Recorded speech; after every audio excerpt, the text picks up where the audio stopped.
Welcome back to my channel, Adventures in America. If you're new to my channel, my name is Jocelyn, and for today's topic, I'm going to provide you the latest US travel restrictions.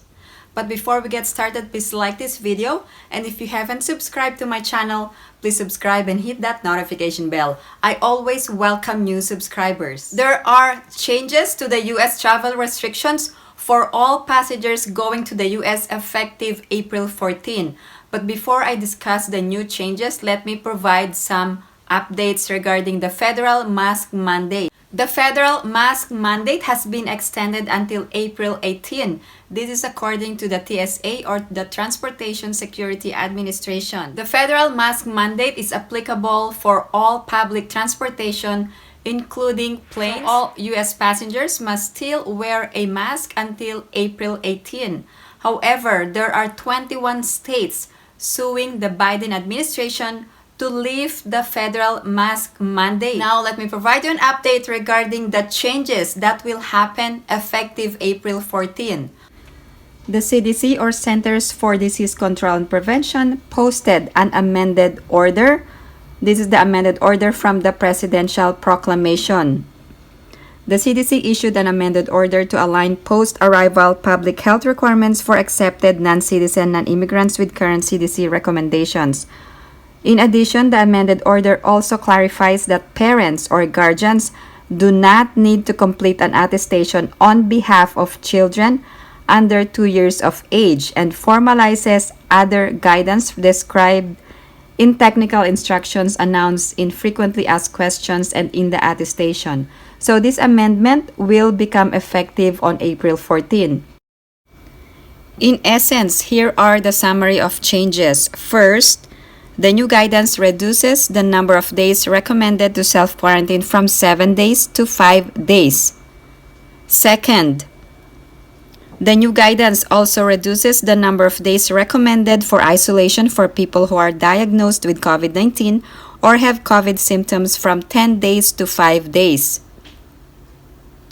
Also, the new order clarifies the language already on the attestation form that children under 2 years of age do not need to complete or have a parent or guardian complete on their behalf the CDC Attestation Form.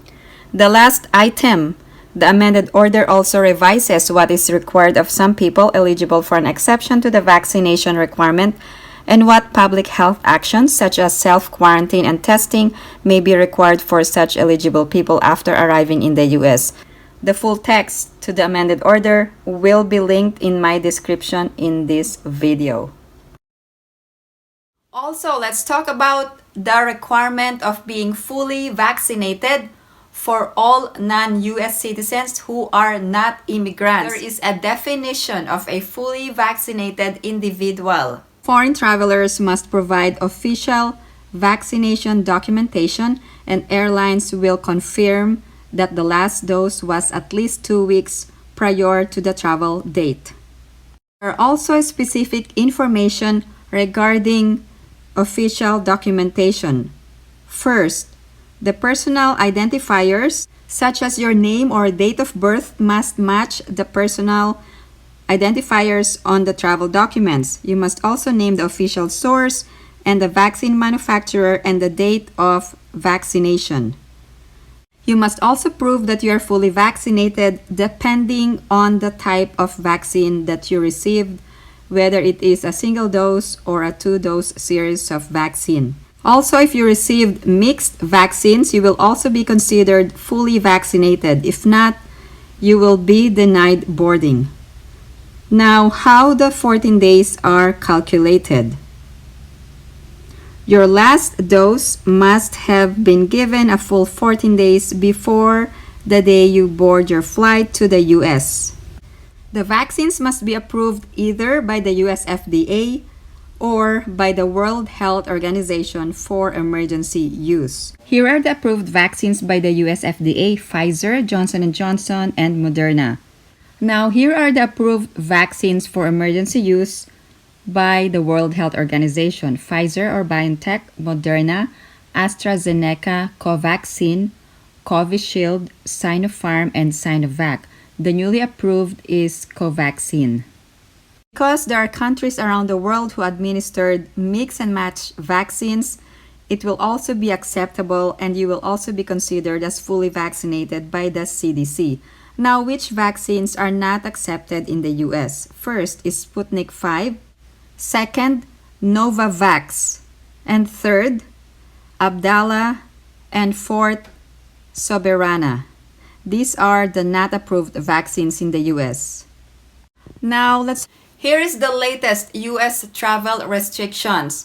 US citizens and US permanent residents are exempt from the COVID vaccine requirement. This means you are not required to present proof of vaccination. However, there are other requirements for US citizens or permanent residents. You must provide one-day negative testing or proof of recovery from COVID within 90 days of flying. You don't need to present both requirements. If you have been infected with COVID in the last 90 days, you must present proof of recovery within 90 days of flying. But my video is going to focus on the one-day negative testing. If you are a non-US citizen, you must be fully vaccinated. However, there are exemptions. Children below 18 do not need to be vaccinated. Also, if you are covered by specific exemptions. For non-US citizens, you must be fully vaccinated and you must have one-day negative test for 2 years old and above, or you must be fully vaccinated and must present proof of recovery within 90 days of flying. You must present letter and proof of COVID infection.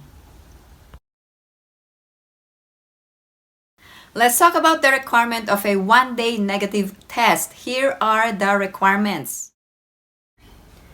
Let me repeat, all US passengers must present either a one-day testing or proof of recovery.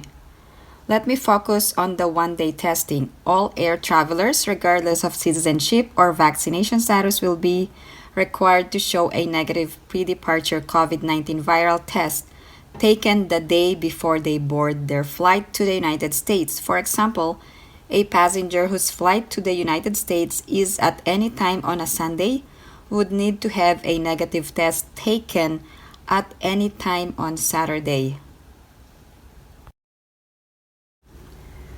Let's talk about the one-day testing requirement or the window time to take the test. The one-day period is interpreted to be 1 day before the flight's departure. However, the CDC uses a one-day time frame instead of 24 hours to provide more flexibility to the air passenger and aircraft operator. By using a one-day window, test acceptability does not depend on the time of the flight or the time of day that the test sample was taken. What types of tests are acceptable? For example, antigen tests, are they acceptable? The answer is yes. There are several types of antigen tests. Rapid antigen test is acceptable. Also, viral antigen test.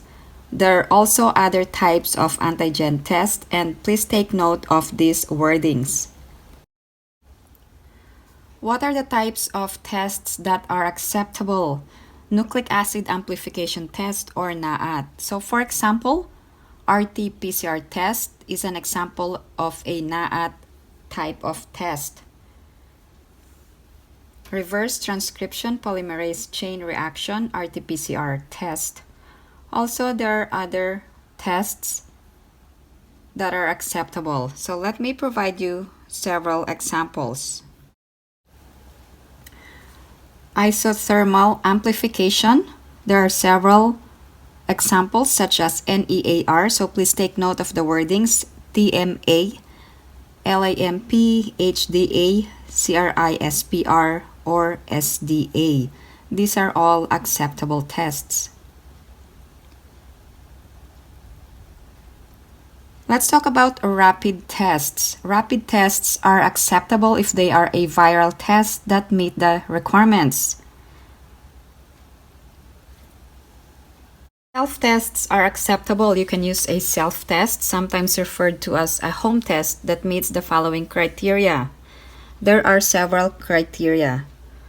The first criteria is that the test must be a SARS-CoV-2 viral test, nucleic acid amplification test, NAAT, or antigen test. So you have two options with emergency use authorization from the U.S. Food and Drug Administration or the relevant national authority where the test is administered.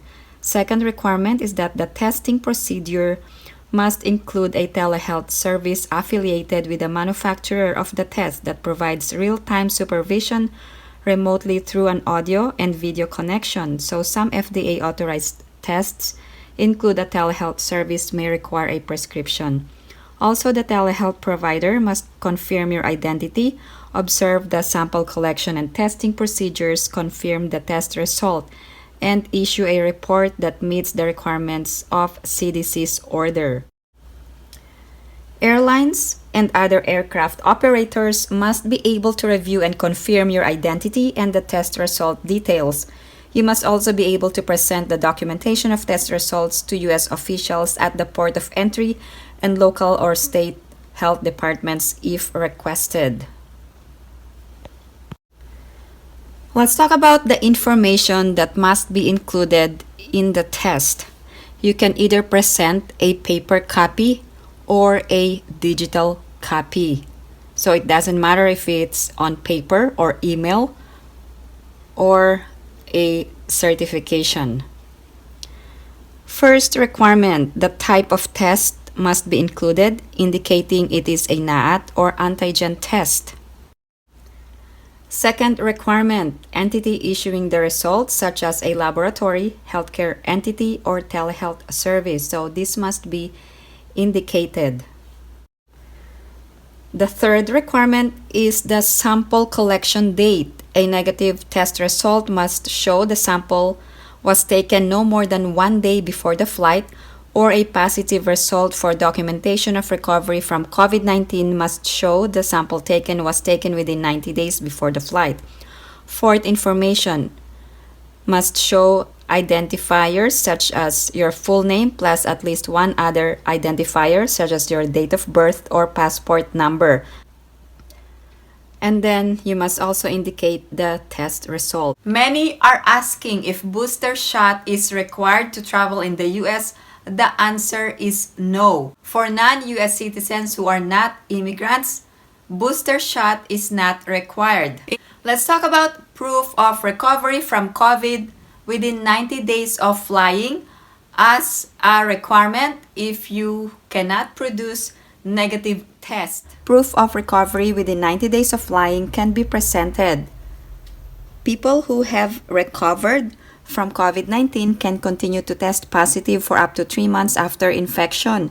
CDC does not recommend retesting within 3 months after a person with COVID-19 first develops symptoms of COVID-19.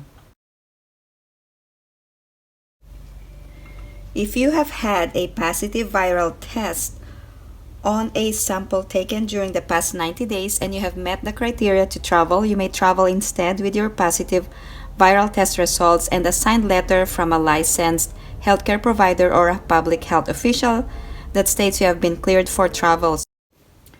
The positive test result and letter together are referred to as document of recovery. Here are the specific requirements. First, a letter from your healthcare provider or a public health official that clears you to travel must have information that identifies you personally that matches the personal identifiers on your passport or travel documents, and the letter must be signed and dated on official letterhead that contains the name and address and phone number of the healthcare provider or public health official who signed the letter.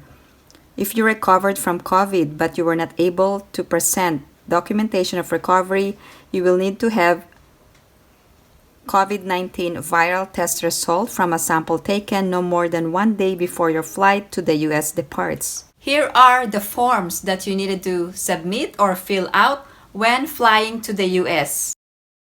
Are to fill out the customs declaration from the airline. In addition, Please submit or fill out the latest version of the CDC Attestation Form. Please also submit or fill out the U.S. Traveler Health Declaration Form, which will be supplied by airline personnel. For allowed and prohibited items, please consult the TSA website. You can also enroll for TSA pre-check for a faster screening process. If you have any other questions or comments, please post them down below and I will get back to you as soon as I can. Thank you guys for supporting my channel, and if you haven't liked this video, please give it a big thumbs up. And if you haven't subscribed to my channel, please subscribe and hit that notification bell. I always welcome new subscribers. I hope everyone is staying safe and have a great day.